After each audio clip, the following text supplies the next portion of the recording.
निशुल्क तैयारी करने के लिए आज ही हमारे YouTube चैनल प्रबोध क्लासेज को सब्सक्राइब करें।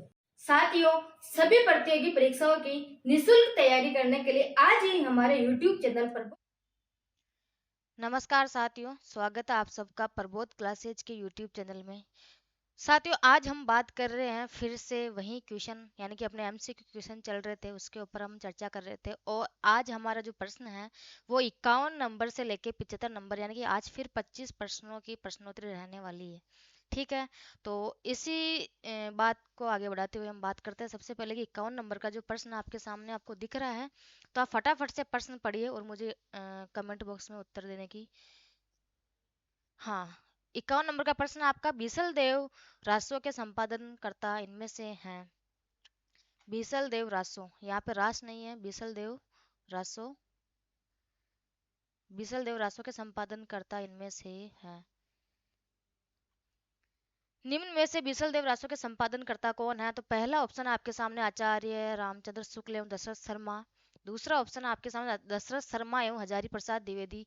और तीसरे ऑप्शन के बारे में हम बात कर रहे हैं, तो तीसरा ऑप्शन आपके सामने वो है माता प्रसाद गुप्त एवं अगरचंद नाहटा।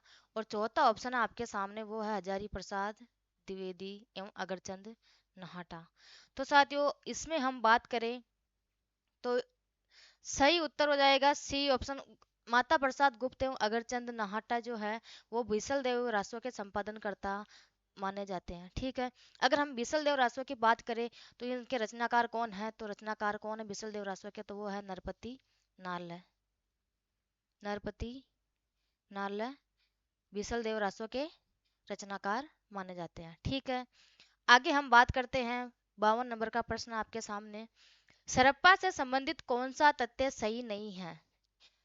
अतः साथियों, आप देख रहे हो कि सरप्पा है, इनसे संबंधित कौन सा तथ्य सही नहीं है? जो सही नहीं है तो आपको नहीं पूछ रहा, आप यहाँ पे जरूर सत्य असत्य पर ध्यान दे। सरप्पा से संबंधित कौन सा तथ्य सही नहीं है? ऑप्शन नंबर ए आपके सामने है, वे सिद्ध साहित्य के प्रारंभ करता थे। जो सरप्पा है, क्या वो सिद्ध साहित्य के प्रारंभ करता थे? बी ऑप्शन आपके सामने दोहा कोश उनकी प्रसिद्ध रचना है। सी ऑप्शन आपके सामने उनकी भाषा सर्वत्र सीधी सरल मानी जाती है। और डी ऑप्शन आपके सामने है उन्होंने अंत साधना पर जोर देते हुए पंडितों को फटकार लगाई है। तो साथियों, इसका जो सही आंसर है वो हो जाएगा आपके सामने सरप्पा के सरप्पा सिद्ध साहित्य के प्रारंभ करता थे। तो बिल्कुल सही है कि सरप्पा सिद्ध साहित्य के प्रारंभ करता थे। दोहा कोश, दोहा कोश नहीं, यहाँ पे दोहा कोश है, दोहा कोश उनकी प्रसिद्ध रचना है। तो बिल्कुल सरप्पा की रचना जो प्रसिद्ध है वो दोहा कोश नाम से जानी जाती है। उनकी भाषा सर्वत्र सीधी सरल मानी जाती है, नहीं साथ उनकी भाषा सरल जो सीधी सरल नहीं मानी जाती है। यही गलत ऑप्शन हो जाएगा आपका। और जो चौथा ऑप्शन है उन्होंने अंतर साधना पर जोर देते हुए पंडितों को फटकार लगाई थी, बिल्कुल सही है। तो इसका सही आंसर कौन सा हो जाएगा? सी ऑप्शन बिल्कुल द करेक्ट आंसर। ठीक है, अगले क्वेश्चन की ओर हम बात करें। 53वें नंबर का क्वेश्चन है, शंकराचार्य के बाद इतना प्रभावशाली और महिमान्वित महापुरुष भारतवर्ष में दूसरा नहीं हुआ है। हजारी प्रसाद द्विवेदी जी की यह उक्ति किसके विषय में है? साथियों, प्रश्न आपके सामने फिर से पढ़ो कि शंकराचार्य के बाद इतना प्रभावशाली और महिमान्वित महापुरुष भारतवर्ष में दूसरा नहीं हुआ है। हजारी प्रसाद द्विवेदी की यह उक्ति किसके विषय में है? और आपके ये प्रश्न है जो आरपीएससी असिस्टेंट प्रोफेसर 2020, यानी कि जो आपके असिस्टेंट प्रोफेसर का पेपर हुआ था 2020 के अंदर, उसके अंदर ही आया था। ठीक है, ऑप्शन की तरफ हम बात करते हैं तो पहला ऑप्शन आपके सामने सरप्पा, दूसरा ऑप्शन है गोरखनाथ, तीसरे ऑप्शन की बात करते हैं हम तो रामानंद, और चौथा ऑप्शन है आपके सामने तुलसीदास। तो साथियों, हम बात करते हैं कि शंकराचार्य के बाद इतना प्रभावशाली और इतना महान्वित महापुरुष भारतवर्ष में दूसरा नहीं हुआ है। हजारी प्रसाद द्विवेदी की यह उक्ति गोरखनाथ के संबंध में है। ठीक है, तो इसका सही आंसर कौन सा हो जाएगा? गोरखनाथ के बारे में हजारी प्रसाद द्विवेदी जी ने कहा था। ठीक है, अगर साथियों हम गोरखनाथ के बारे में बात करें तो गोरखनाथ जो है, इन्होंने एक पंक्ति, इनके बारे में एक पंक्ति जो तुलसीदास ने लिखी थी, गोरख जगायो जोग भक्ति बगायो भोग, जो बहुत महत्वपूर्ण है। इनकी एक पंक्ति है, वो उस पंक्ति के बारे में बात, थोड़ी सी हम गोरखनाथ के बारे में चर्चा कर लेते हैं। गोरख जगायो जोग और भक्ति बगायो लोग, भक्ति बगायो लोग। ये पंक्ति किसकी थी? तो ये तुलसीदास की थी। ठीक है साथियों, अभी आपको फिलहाल पता ईएमआरएस के अंदर ये क्वेश्चन जरूर पूछा गया था। अभी फिलहाल आपके जो पेपर हुआ था ईएमआरएस का, उसके अंदर अभी एक क्वेश्चन पूछा गया था, भक्ति गोरख जगह जो भक्ति बगाए लोग किसकी पंक्ति है, किसके द्वारा दी गई थी? तो ये तुलसीदास ने दी थी। किसके? गोरखनाथ के संबंध में। तो वहाँ फर्स्ट ऑप्शन में आपको पता है वहाँ गोरखनाथ दिया हुआ था, जो कि गलत है। ठीक है, और अगर हम आगे बात करें गोरखनाथ की कुछ रचनाओं के बारे में बात कर लेते हैं, तो गोरखनाथ की कुछ महत्वपूर्ण रचनाओं के बारे में हम बात कर लेते हैं। ज्यादा तो नहीं देखेंगे डीपली, लेकिन यही कुछ महत्वपूर्ण रचनाएं इनकी, जैसे आपके सामने विवेक मातरंड, विवेक मार्तंड। ठीक है, दूसरी रचना है इनकी गोरक्स कल्प, गोरक्स कल्प। तीसरी इनकी गोरक्ष शतक, गोरक्ष शतक। और आगे रचना के बारे में हम बात करें तो इनकी एक हठ योग जो रचना है, यह भी बहुत महत्वपूर्ण है। एक योग चिंतामणि है, योग चिंतामणि, जो इनकी बहुत महत्वपूर्ण रचना है। और एक महार्त मंजरी, महार्त मंजरी। एक रचना है इनकी ज्ञानामृत योग, ज्ञानामृत योग। गोरक्ष संहिता, गोरक्ष संहिता। ये इनकी कुछ महत्वपूर्ण जो रचनाएं हैं वो मैंने आपके सामने लिख दी है।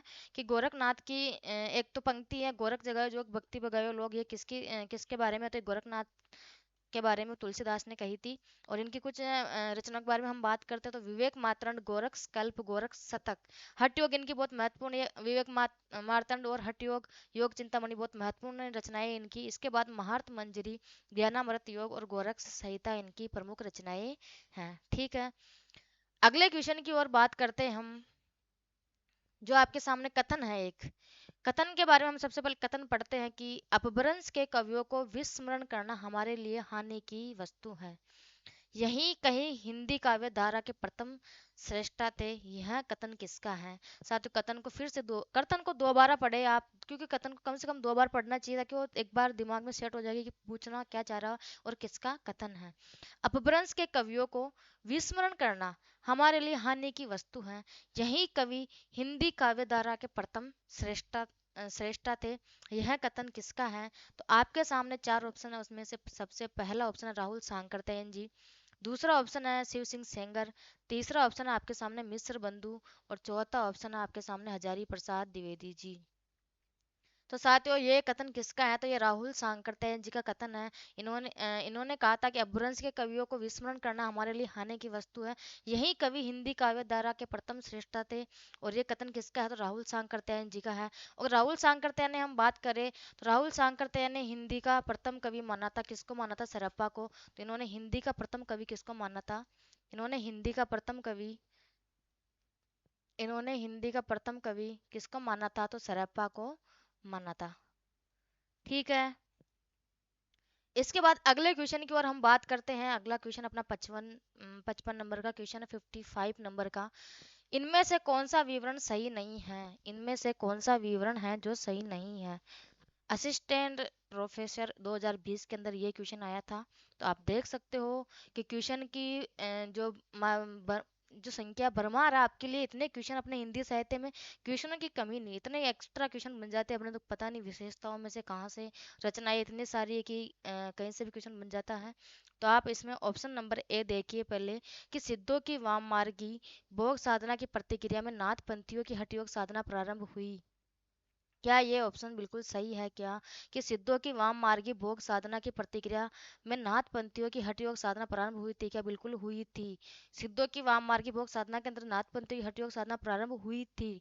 बी ऑप्शन है आपके सामने, जैन साहित्य आचार रास फागु और चरित आदि शैलियों में रचा गया था। तो क्या जैन साहित्य रास फागु आदि चरित शैली में रचा गया था क्या? तो बिल्कुल एकदम सही है कि जैन साहित्य जो फागु और रास चरित शैलियों में रचा गया था। तो बी ऑप्शन में बिल्कुल सही है।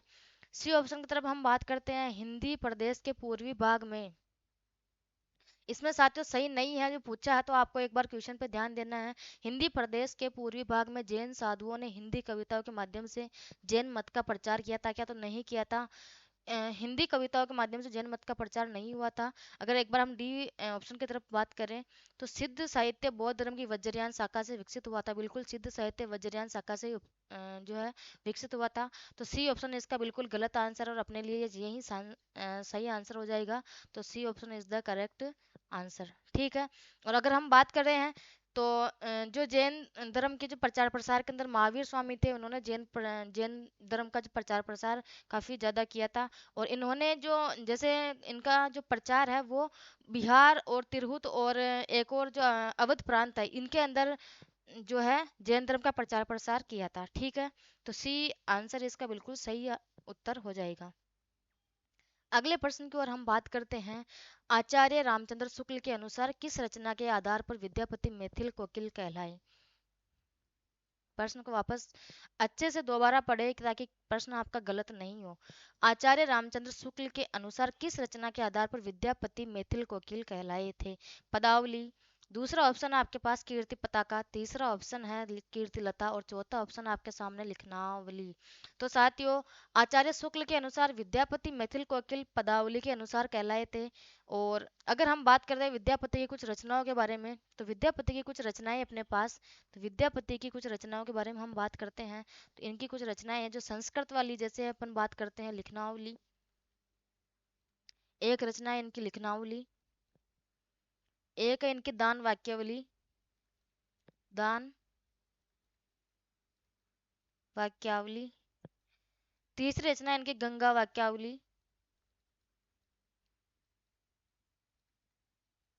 गंगा वाक्यावली।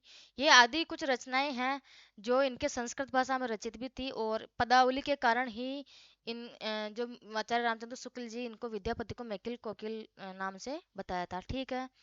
तो अपना पहला जो ऑप्शन है ए नंबर का, वो बिल्कुल सही हो जाएगा। अगले प्रश्न की ओर हम बात करते हैं। 57 नंबर का प्रश्न आपके सामने है। निम्नलिखित में से कौन सा नाम सिद्ध परंपरा की योगिनी का नहीं बल्कि योगी का है? साथियों, यहाँ पे योगिनी का नहीं पूछ रहा, यानी कि जो ये योगिनी है उनका नहीं पूछ रहा है, और योगी का नाम पूछ रहा है कि योगी का नाम कौन सा है। निम्नलिखित में से कौन सा नाम सिद्ध परंपरा की योगिनी का नहीं बल्कि योगी का नाम है? तो पुतलिपा, अ, दूसरा ऑप्शन आपके सामने कनकलापा, तीसरा है मणिभद्रपा, और चौथा है लक्ष्मी खर्रा। तो साथियों, पुतलिपा जो है वो योगी का नाम है। बाकी आपके सामने जो तीन नाम है, ये सिद्ध साहित्य परंपरा के जो योगिनी है उनके नाम है। किसके नाम है? सिद्ध साहित्य परंपरा के जो योगिनियों हैं उनके नाम है कनकलापा, मणिभद्रपा और लक्ष्मी खर्रा। ठीक है। और योगी का नाम कौन सा है? तो पुतलिपा। तो आपका पहला ऑप्शन बिल्कुल सही हो जाएगा। इन्होंने पूछा योगी का नाम कौन सा है, तो पुतलिपा। ठीक है। अगले प्रश्न की ओर हम बात करते हैं। 58वें नंबर के प्रश्न है आपके सामने। हिंदवी, कौन सा शब्द? हिंदवी शब्द का प्रथम प्रयोग किस इतिहासकार ने किया था? हिंदवी शब्द का प्रथम प्रयोग किस इतिहासकार ने किया था? आपके सामने ऑप्शन नंबर ए है रामचंद्र शुक्ल, बी ऑप्शन है इब्न बतूता, सी ऑप्शन है अबू सईद, और चौथा ऑप्शन आपके सामने है बदायूनी। तो साथ ही इसका जो सही आंसर हो जाएगा वो हिंदवी शब्द का सर्वप्रथम प्रयोग तो ना अबू सईद ने किया था। बाकी अगर हम कहीं बात करें तो कुछ स्थानों पर अगर हम बात करें तो सर्वप्रथम प्रयोग अमीर खुसरो की पहेलियों में तथा मुकरियों में भी इसका प्रयोग देखने को मिलता है। किसका? हिंदवी शब्द का। ठीक है। अमीर खुसरो की अमीर खुसरो की पहेलियों तथा मुकरियों, पहेलियों तथा मुकरियों में भी हिंदवी शब्द को देखने को मिलता है। ठीक है। तो इसका सही आंसर कौन सा हो जाएगा? सी नंबर का आंसर बिल्कुल सही है आपका। अगले प्रश्न की ओर हम बात करते हैं। 59 नंबर का प्रश्न आपका। निम्नलिखित में से कौन चंदन बाला रास के रचयिता है? साथियों, ये प्रश्न इतना महत्वपूर्ण है कि आप देख सकते हो, ये यूपीएससी डिग्री कॉलेज एग्जाम 2013 में आया, उसके बाद यूपीएससी जीआईसी 2017 में आया, उसके बाद यूजीसी नेट दिसंबर 2020 वाले में आया था ये। तो मतलब आपके लिए महत्वपूर्ण है, और इसके अलावा भी काफी बार आ चुका है ये प्रश्न। तो आपके लिए बहुत महत्वपूर्ण है कि निम्नलिखित में से कौन चंदन बाला रास के रचयिता है? ए ऑप्शन है आपके सामने जिन धर्मसूरी, बी ऑप्शन आपके सामने सुमति गण, सी ऑप्शन है मुनि जिन विजय और डी ऑप्शन आपके सामने आसगु कवि। तो साथियों चंदनबाला रास के जो रचयिता है वो है आसगु कवि। आसगु कवि ने चंदनबाला रास की रचना की थी। अगर हम बात करते हैं जिन धर्म सूर्य की, तो जिन धर्म की सूर्य की रचना की थी तुल्यभद्र रास ने। और सोमती गण की बात करें तो इसकी रचना किसने की थी? नेमिनाथ रास ने इसकी रचना की थी। तो आपके चंदनबाला रास के रचयिता कौन हो गए? आसगु कवि, जो बिल्कुल सही आंसर है। ठीक है, अगले प्रश्न की तरफ हम बात करें तो 60वें नंबर का प्रश्न आपके सामने, अमीर खुसरो ने हिंदी के लिए कौन सा शब्द प्रयुक्त किया था? साथियों प्रश्न नंबर है आपके सामने 60वें नंबर का, वो है अमीर खुसरो ने हिंदी के लिए यानी कौन सा शब्द प्रयुक्त किया था? हिंदी के लिए कौन सा शब्द प्रयुक्त किया था? तो संस्कृत ए ऑप्शन आपके सामने, बी ऑप्शन है रेखता, सी ऑप्शन आपके सामने हिंदवी, और चौथा ऑप्शन आपके सामने है हिंदुस्तानी। तो साथियों अमीर खुसरो ने हिंदी के लिए हिंदवी शब्द का प्रयोग किया था, और ये हमने थोड़ी देर पहले क्वेश्चन में बात कर ली थी। और ये आपके डीएसएस भी पीजीटी जो है इसके अंदर एक क्वेश्चन आया हुआ है। फिलहाल आपके सामने डीएसएसएसबी की वैकेंसी निकली हुई थी, सभी लोगों ने फॉर्म भरा होगा। आपको पता है कि ये दिल्ली के लिए है, तो आपने फॉर्म भरा होगा, सबने फॉर्म भरा होगा। ठीक है, इसका करेक्ट आंसर कौन सा हो जाएगा? आपके सामने हो जाएगा हिंदवी शब्द का प्रयोग किया था। ठीक है, अगले प्रश्न की ओर हम बात करते हैं। 61वें नंबर का प्रश्न अपना, चंद्रबरदाई ने पृथ्वीराज रासो में निम्नलिखित में से मुख्यतः किस छंद का प्रयोग किया था? चंद्रबरदाई ने पृथ्वीराज रासो में, चंद्रबरदाई द्वारा जो लेखा जो लिखित है, जो ग्रंथ है ये पृथ्वीराज रासो, इसमें मुख्यतः किस छंद का प्रयोग किया गया है, यानी कि प्रमुख रूप से किस छंद का इसके अंदर प्रयोग किया गया था? तो पहला ऑप्शन आपके सामने अरिल, दूसरा है पद्दड़िया या पद्धतिया, तीसरा है आपके सामने कवित, और चौथा है सवैया छंद। तो साथियों इन दोनों में से एक ही लग रहा होगा आपको भी आंसर की कौन सा सही हो सकता है। तो पृथ्वीराज रासो की हम बात करें साथियों, तो पृथ्वीराज रासो के अंदर कवित ऑप्शन बिल्कुल सही है। कवित जो छंद का प्रयोग पृथ्वीराज रासो के अंदर सबसे ज्यादा मुख्य रूप से किया गया था, कवित छंद का प्रयोग, सी ऑप्शन बिल्कुल सही है। ठीक है, अगर हम पृथ्वीराज रासो की बात करें साथियों, तो इसमें 68 जो है 68 यानी 68 छंदों का प्रयोग किया गया था। किसमें? पृथ्वीराज रासो में 68 छंदों का प्रयोग किया गया। चंद्रबरदाई को साथियों छप्पय छंद का विशेषज्ञ कहा जाता है। किसको? चंद्रबरदाई को, चंद्रबरदाई को छप्पय छंद का विशेषज्ञ कहा जाता है।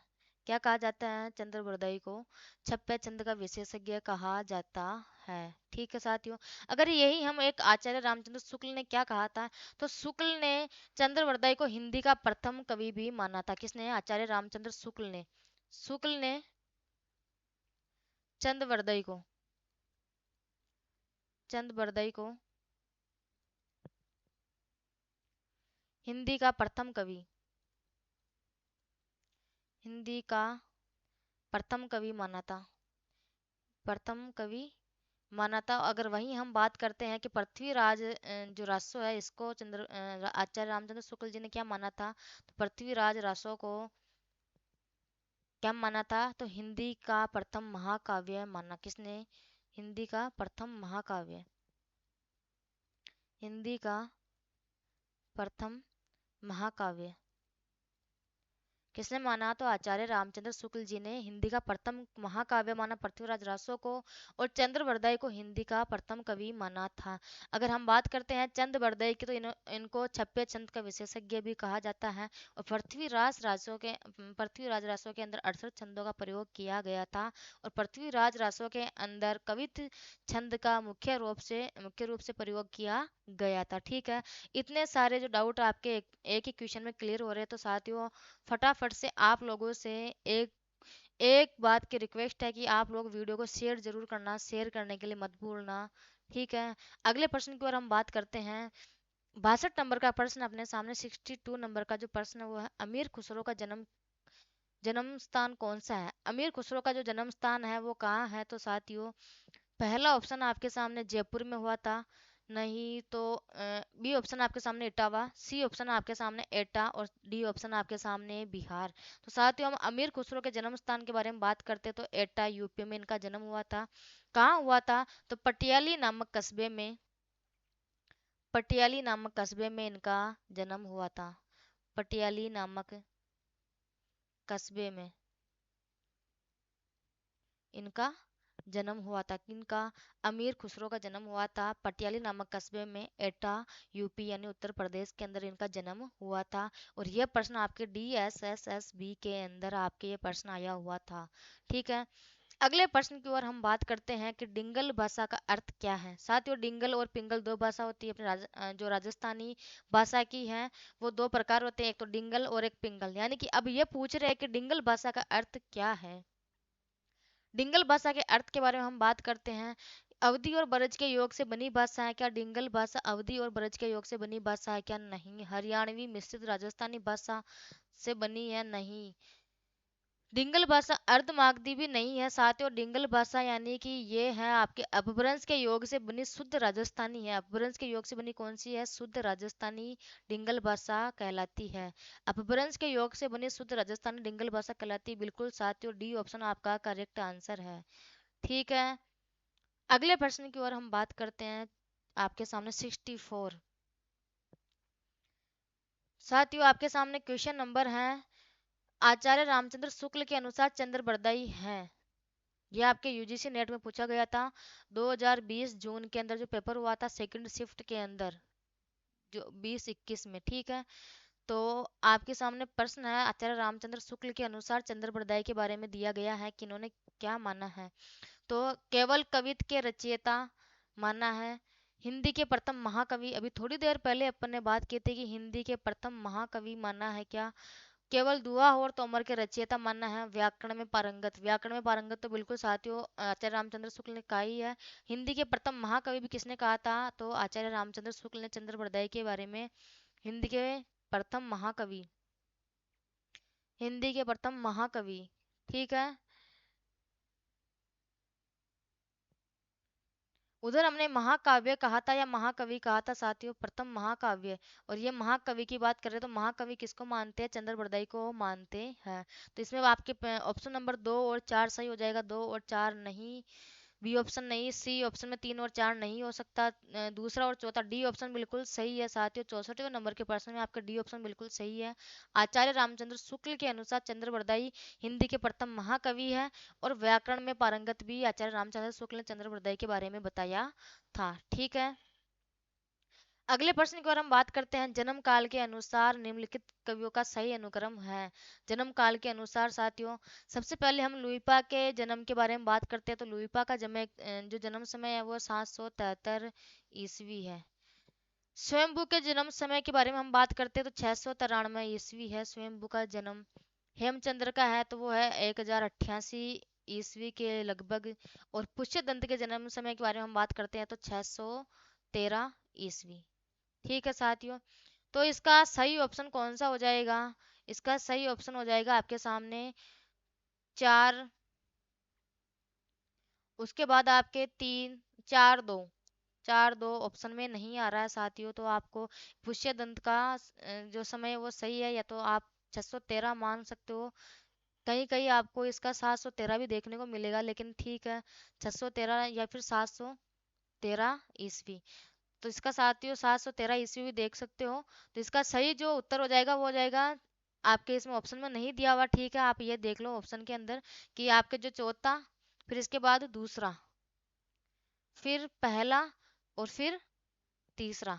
4, 2, 1, 3, 4, 2, 1, 3 आपके ऑप्शन में नहीं है। 4, 3, 2, 1 है लेकिन आपके ऑप्शन में नहीं है। तो साथियों ये प्रश्न आपके 4, 2, 1, 3 बिल्कुल सही हो जाएगा। यानी कि सबसे पहले पुष्यदंत, फिर आपके स्वयंभू, फिर आपके इसके अंदर जो है वो लुइपा, और फिर आपके सबसे लास्ट में सही अनुक्रम के अनुसार हेमचंद्र हो जाएंगे। ठीक है, अगले प्रश्न की ओर हम बात करते हैं। ढोला मारूरा दुआ में ढोला के पिता का नाम क्या था? साथियों ढोला मारूरा दुआ के अंदर सबसे पहले हम बात करते हैं इनके पिता का नाम। तो राजा जसवंत सिंह, बी ऑप्शन है आपके सामने राजा जय सिंह, सी ऑप्शन है आपके सामने राजा नल, और डी ऑप्शन है आपके सामने राजा हरराज सिंह। तो साथियों जो आपको पता है कि ढोला मारूरा दुआ में ढोला के पिता का नाम राजा नल था। ठीक है। क्या था? राजा नल था। आपके सी ऑप्शन बिल्कुल सही है। और अगर हम ढोला मारूरा दोहा की बात करें तो इसके रचयिता कौन थे, तो इनके रचयिता के बारे में हम बात करते हैं। ढोला मारूरा दोहा के रचयिता के बारे में तो कवि कल्लोल, कवि कल्लोल इसके रचयिता थे। और इस जो ढोला मारूरा दुआ है इसके अंदर कवि ढोला और मारवणी है, इनके दोनों की प्रेम कहानी का वर्णन किया गया है। और साथ ही अभी मैं आपको इनकी प्रेम कहानी बिल्कुल नहीं सुना सकती, क्योंकि उसके लिए कम से कम 10-15 मिनट चाहिए, और 10-15 मिनट आपके पास सुनने के लिए भी नहीं है। ठीक है। इसके बाद आगे हम बात करते हैं, तो इसका सही ऑप्शन कौन सा हो जाएगा? ये राजा नल का बेटा था कौन? ढोला मारूरा दुहा। तो सी ऑप्शन बिल्कुल सही आंसर हो जाएगा। इसके बाद आगे हम बात करते हैं नाथ संप्रदाय के प्रवर्तक इनमें से कौन थे। तो नाथ संप्रदाय के प्रवर्तक साथियों हम देख चुके हैं। तो सबसे पहले पहला ऑप्शन है गोरखनाथ, दूसरा ऑप्शन आपके सामने चरपटनाथ, तीसरा ऑप्शन है महानाथ और चौथा ऑप्शन है नेमिनाथ। नाथ संप्रदाय के प्रवर्तक के बारे में हम बात करें साथियों, तो नाथ संप्रदाय के प्रवर्तक कौन कहलाते हैं? गोरखनाथ। साथियों अगर हम राजस्थान का जो पेपर देते हैं जैसे आरपीएससी वगैरह का, तो इसके अंदर नाथ संप्रदाय के प्रवर्तक गोरखनाथ को मानते हैं। ठीक है। लेकिन अगर यही पेपर हम यूपी जैसे अपने उधर उत्तराखंड के और झारखंड के इनके पेपर देते हैं नाम, तो वहाँ गोरखनाथ के प्रवर्तक जो है वो मत्स्येंद्र नाथ को माना जाता है। तो आप लोगों को ध्यान रखना है कि गोरखनाथ के प्रवर्तक कौन माने जाते हैं, तो गोरखनाथ माने जाते हैं।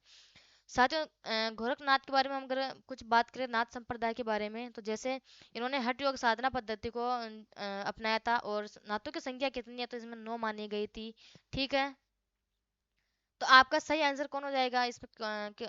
ए ऑप्शन बिल्कुल सही है। गोरखनाथ जो है वो नाथ संप्रदाय के प्रवर्तक माने जाते हैं। अगले प्रश्न की ओर हम बात करते हैं। 68 नंबर का प्रश्न है, महापुराण के रचनाकार कौन है? महापुराण के रचनाकार कौन है? ए ऑप्शन आपके सामने अब्दुल रहमान, बी ऑप्शन आपके सामने धनपाल, सी ऑप्शन है पुष्यदंत और डी ऑप्शन आपके सामने स्वयंभू। साथियों महापुराण के रचनाकार कौन है? फटाफट से मुझे आंसर चाहिए कमेंट बॉक्स में। महापुराण के रचनाकार कौन है? साथियों महापुराण के रचनाकार के बारे में हम बात कर रहे हैं, तो इसके रचनाकार हो जाएंगे आपके पुष्यदंत, महापुराण के रचनाकार हैं। और महापुराण एक आदिकालीन ग्रंथ है। कौन सा? महापुराण एक आदिकालीन, महापुराण एक आदिकालीन ग्रंथ है। ठीक है। अगर हम पुष्यदंत की अन्य रचनाओं के बारे में बात करें साथियों, तो इनकी अन्य रचना एक तो नय कुमार चरियु, नय कुमार चरियु, और एक रचना और है इनकी, वो है जसहर चरियु, जसहर चरियु। पुष्यदंत की रचना साथियों 4 रचना, इसमें 3 आपके सामने हैं जो मोस्ट इंपोर्टेंट है। पुष्यदंत की महापुराण, दूसरी रचना अणय कुमार चरियु और तीसरी रचना आपके सामने जसहर चरियु। और महापुराण एक आदिकालीन ग्रंथ है। ठीक है। तो आपका इसमें सही ऑप्शन कौन सा हो जाएगा? सी नंबर का ऑप्शन बिल्कुल सही हो जाएगा। तो सी नंबर का ऑप्शन बिल्कुल इज द करेक्ट आंसर। ठीक है। अगला प्रश्न अपना 69 नंबर का प्रश्न है, जन्म काल की दृष्टि से निम्नलिखित कवियों का सही क्रम है। जन्म काल की दृष्टि से निम्नलिखित कवियों का सही क्रम है।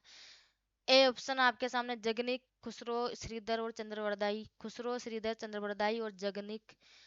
सी ऑप्शन है चंद्रवरदाई, जगनिक, खुसरो और श्रीधर, श्रीधर, खुसरो। साथ ही ऐसे तो पता लगने वाला नहीं है, आपको इन सबका जन्म याद रखना ही पड़ेगा।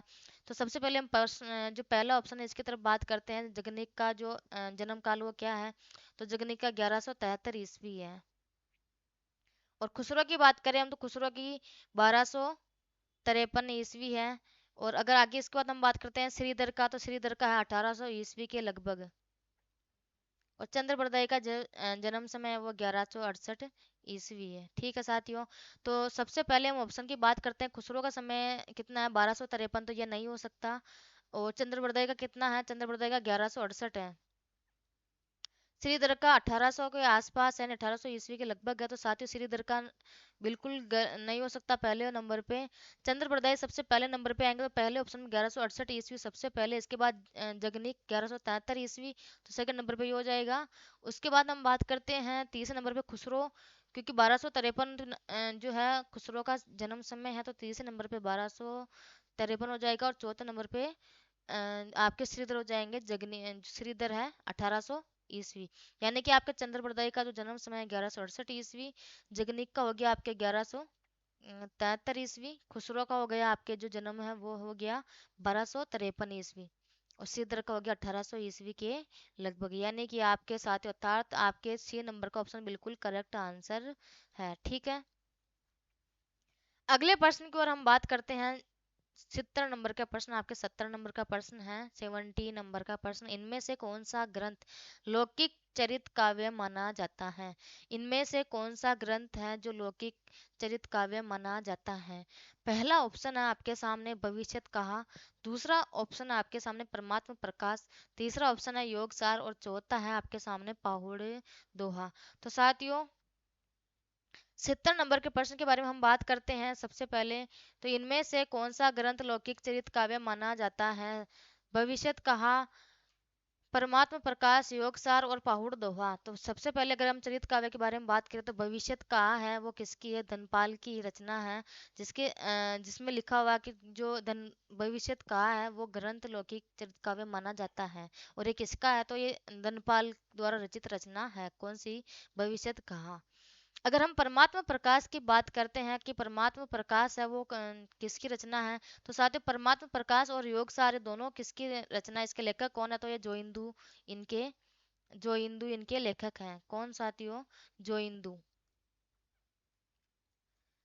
इन दोनों रचनाओं के लेखक कौन है? तो जो इंदु इनके लेखक है। कौन से? परमात्मा प्रकाश और योगसार के लेखक जो इंदु हैं। अगर पहाड़ दोहा के बारे में हम बात करते हैं, ये किसकी रचना है? ये राम सिंह की रचना है। किसकी? राम सिंह की रचना है। साथियों, भविष्यत कहा जो है धनपाल की रचना है, परमात्मा प्रकाश और योगसार जोइंदू की रचना है, पहुड़ दोहा जो आपके राम सिंह की रचना है। तो आपके इसमें सबसे जो आंसर आपको क्वेश्चन में पूछा गया है कि कौन सा ग्रंथ लौकिक चरित काव्य माना जाता है, तो आपकी भविष्यत का जो कि धनपाल द्वारा रचित ग्रंथ है। तो ये बिल्कुल सही आंसर हो जाएगा। A option is the correct answer. ठीक है, अगले प्रश्न की ओर हम बात करते हैं। 71 नंबर का प्रश्न आपके, नागरी प्रचारणी सभा काशी से प्रकाशित पृथ्वीराज रासो के संस्करण को पर, प्रामाणिक प्रामाणिक साथियों प्रामाणिक पूछ रहा कि प्रामाणिक मानने वाले विद्वान इनमें से कौन से हैं? नागरी प्रचारणी सभा काशी से प्रकाशित पृथ्वीराज रासो के संस्करण को प्रामाणिक मानने वाले इनमें से कौन है? तो आपके सामने पहला ऑप्शन है रामचंद्र शुक्ल, बी ऑप्शन आपके सामने कर्नल टोड, सी ऑप्शन आपके सामने श्यामल दास और डी ऑप्शन आपके सामने गौरी शंकर हीरा चंद्र ओझा। साथियों, बहुत महत्वपूर्ण प्रश्न आपके ये राजस्थान स्कूल शिक्षा प्राध्यापक 2018 में आया हुआ है और आपके ये कॉलेज लेक्चरर के अंदर 2015 में आया, उससे पहले कॉलेज लेक्चरर 2014 वाले पेपर में भी आया हुआ है। ठीक है, तो हम इस प्रश्न के बारे में बात करते हैं कि नागरिक प्रचारिणी सभा से प्रकाशित पृथ्वीराज रासो के संस्करण को प्रामाणिक मानने वाले विद्वान कौन है? तो कर्नल जेम्स टोड प्रामाणिक मानते हैं। ठीक है, अगर साथियों हम प्रामाणिक मानने वाले अन्य जो कवि है उनके बारे में बात करें तो और किस किस ने प्रामाणिक माना है, तो हम बात करें सबसे पहले श्याम सुंदर दास। श्याम सुंदर दास श्याम सुंदर दास है, ये भी प्रामाणिक मानते हैं। इसके बाद मिस्र बंधु हो गए आपके, वो भी प्रामाणिक मानते हैं। पृथ्वीराज रासो जो है इसके संस्करण नागरिक प्रचार सभा से जो प्रकाशित हुआ था, तो मिस्र बंधु भी इसको प्रामाणिक मानते हैं। इसके बाद आगे हम बात करते हैं, एक नाम आता है मोहनलाल विष्णुलाल पांड्या। मोहनलाल विष्णुलाल पांड्या। विष्णुलाल पांड्या ये हैं जो नागरिक प्रचार सभा से प्रकाशित पृथ्वीराज रासो के संस्करण को प्रमाणिक मान्य थे। वो कौन कौन है? तो कर्नल जेम्स टोड है और श्याम सुंदर दास है, मिस्र बंधु और मोहनलाल विष्णुलाल पांड्या। साथ ही इसको याद करने के जो आपके ये ट्रिक है, ये मैंने आपको जो हमारे यूट्यूब चैनल है प्रबोध क्लासेज, उसके जो शॉर्ट वीडियो है, शॉर्ट वीडियो के अंदर मैंने एक एक ऐसे वीडियो जो कि आप याद कर सको उन सबके ट्रिक बता रखे हैं कि कैसे किसको याद करना है, ताकि आपको एग्जाम में प्रॉब्लम नहीं आए। ठीक है, और अगर साथियों आपको जो है ये प्रश्नों की पीडीएफ चाहिए, जो एक प्रश्नोत्तरी है इसकी अगर आपको पीडीएफ चाहिए, तो आप हमारे यूट्यूब चैनल है आप प्रबोध क्लासेज, आप जो टेलीग्राम पर जाकर Prabodh classes BODH Prabodh classes search करोगे तो आपको हमारा जो लोगो है वो दिख जाएगा बिल्कुल। और जाके आप वहाँ टेलीग्राम चैनल को ज्वाइन करो, वहाँ उसके अंदर आप ज्वाइन करने के बाद आपको हर एक पीडीएफ आपको उसके अंदर अवेलेबल मिलेगी, तो आप वहाँ से डाउनलोड कर सकते हो। हमारा चैनल है प्रबोध क्लासेस टेलीग्राम चैनल है। ठीक है, अगले प्रश्न की ओर बात करते हैं हम। 72 नंबर का प्रश्न है, आला उदल नामक वीर सरदारों की वीरतापूर्ण लड़ाइयों का वर्णन निम्नलिखित में से किस ग्रंथ में है। प्रश्न है साथियों, आला उदल नामक वीर सरदारों की वीरतापूर्ण लड़ाइयों का वर्णन निम्नलिखित में से किस ग्रंथ में है। तो खुमान रासों में है, या फिर हम बात करते हैं परमाल रासों। इसके बाद आगे हम बात करते हैं बीसल देव रासो, और डी ऑप्शन आपके सामने पृथ्वीराज रासो। तो साथियों आला और उदल के बारे में हम बात करते हैं तो ये परमाल रासो के अंदर मिलता है। इनकी जो वीरतापूर्ण जो लड़ाई है इसका वर्णन आपको परमाल रासो के अंदर मिलता है। और परमाल रासो किसके द्वारा लिखा गया था, तो वो जगनिक के द्वारा लिखा गया था। किसके द्वारा, इसके रचयिता कौन है परमाल रासो के, तो वो है जगनिक। कौन है, जगनिक। ठीक है, इसके बाद आगे हम बात करते हैं अगले प्रश्न की ओर। अगला प्रश्न आपके 73, पृथ्वीराज रासो की भाषा क्या है। पृथ्वीराज रासो की भाषा क्या है, तो साथियों पृथ्वीराज रासो की भाषा है वो है डिंगल भाषा। बी ऑप्शन आपके सामने अपभ्रंश भाषा, सी ऑप्शन है पिंगल भाषा, और डी ऑप्शन है अवधी भाषा। तो साथियों पृथ्वीराज रासो की भाषा क्या है, तो डिंगल भाषा पृथ्वीराज रासो की भाषा है। ठीक है, ए ऑप्शन आपका बिल्कुल सही आंसर हो जाएगा। अगले प्रश्न की ओर हम बात करते हैं। 74 नंबर का प्रश्न, 74 नंबर का, गद्य पद्य मिश्रित चंपू काव्य की प्राचीनतम हिंदी कृति कौन सी है। साथियों ये क्वेश्चन समझो एक बार, समझने में आपको थोड़ा कठिन लग रहा होगा कि गद्य और पद्य का मिश्रित रूप ही क्या कहलाता है, चंपू काव्य। चंपू काव्य की प्राचीनतम हिंदी कृति यानी रचना कौन सी है। चंपू काव्य में जो रची गई थी रचना वो कौन सी है। तो चंपू काव्य में रची गई रचना वो है वर्ण रत्नाकर, पहला ऑप्शन आपके सामने। दूसरी है राहुल वेल, तीसरा ऑप्शन है आपके सामने उक्ति व्यक्ति प्रकरण, और चौथा ऑप्शन आपके सामने परमात्मा प्रकाश। साथियों हम बात करते हैं कि चंपू काव्य में रचित गई जो रचना है वो राहुल वेल रचना, बिल्कुल सही है, बी ऑप्शन राहुल वेल रचना है। और इसके रचयिता के बारे में हम बात करें तो कौन है, रोड़ा कवि। रोड़ा कवि इनके रचयिता है राहुल वेल के। अगर वर्ण रत्नाकर के बारे में हम बात कर रहे हैं तो ये ज्योतिषवीर ठाकुर, ज्योतिरीश्वर ठाकुर इसके रचयिता है, किसके, वर्ण रत्नाकर के। ठीक है, उक्ति व्यक्ति प्रकरण की हम बात करते हैं तो इसके रचयिता कौन है, दामोदर शर्मा। दामोदर शर्मा उक्ति व्यक्ति प्रकरण के रचयिता है। और उक्ति व्यक्ति प्रकरण की हम बात करें साथियों तो ये एक व्याकरण ग्रंथ है। क्या है ये, व्याकरण ग्रंथ है। परमात्मा प्रकाश की हम बात करें कि इसके रचयिता कौन है, तो इसके रचयिता है साथियों जो इंदु। कौन है, जो इंदु। ठीक है, तो ये अपना जो सही उत्तर है कि गद्य पद्य मिश्रित चंपू काव्य की प्राचीनतम हिंदी कृति कौन सी है, तो वो है राहुल वेल। बी ऑप्शन आपका बिल्कुल सही आंसर हो जाएगा। और वर्ण रत्नाकर किसकी रचना है, इसके जो लेखक यानी वो रचयिता वो कौन है, तो ज्योतिषवीर ठाकुर है। उक्ति व्यक्ति प्रकरण के रचयिता दामोदर शर्मा है, दामोदर शर्मा। ठीक है, और अगर हम बात करें यह एक जो उक्ति व्यक्ति प्रकरण है यह व्याकरण ग्रंथ है। और परमात्मा प्रकाश किसकी रचना है, तो ये जोइंदु की रचना है। ठीक है, इसके बाद आगे हम आज का जो अपना अंतिम प्रश्न है उसके बारे में बात करते हैं साथियों। आप लोगों को पता है कि डेली जो अपने एमसीक्यू क्वेश्चन की जो प्रश्नोत्तरी चल रही है वो 25-25 प्रश्नों की चल रही है। और इसमें आपके जो पूरा हिंदी साहित्य का इतिहास, इसमें आपका व्याकरण का पार्ट, और आपके इसमें काव्य शास्त्र और गद्य साहित्य है, ये चारों पार्ट जो आपके हैं इसको मिला के आपके 10,000 प्रश्नों की श्रृंखला रहने वाली है। तो ठीक है साथियों, आज का अपना अंतिम प्रश्न है, मैं हिंदुस्तान की तूती लेखक का लेखक मैं हिंदुस्तान की तूती हूँ, यह कथन किस लेखक का है। यह कथन किस लेखक का, मैं हिंदुस्तान की तूती, यह कथन किस लेखक का है। तो यह कथन, पहला ऑप्शन आपके सामने कल्लू लाल, बी ऑप्शन आपके सामने अमीर खुसरो, और सी ऑप्शन की हम बात करें इंसा अल्लाह खां, और डी ऑप्शन आपके सामने भारतेंदु हरीशर चंद्र। तो साथियों मैं हिंदुस्तान की तूती ये कथन किसका, तो ये अमीर खुसरो का कथन है। किसका है, अमीर खुसरो का, यानी कि बी उत्तर अपना जो है वो बिल्कुल सही उत्तर है। ठीक है, तो साथियों आज की कक्षा अपनी यही होती है समाप्त। और इसके बाद अपने जो अगली कक्षा रहेगी वो 76 से 100 क्वेश्चन तक रहने वाली है, यानी कि 25-25 प्रश्नों की प्रश्नोत्तरी रहेगी। ठीक है, तो साथियों आप हमारे चैनल को सब्सक्राइब जरूर करें, और जितना हो सके उतना वीडियो को शेयर करके हमें सपोर्ट करें। ये आप लोगों से हमारी पर्सनली रिक्वेस्ट है, इसे मान लो। ठीक है, तो धन्यवाद।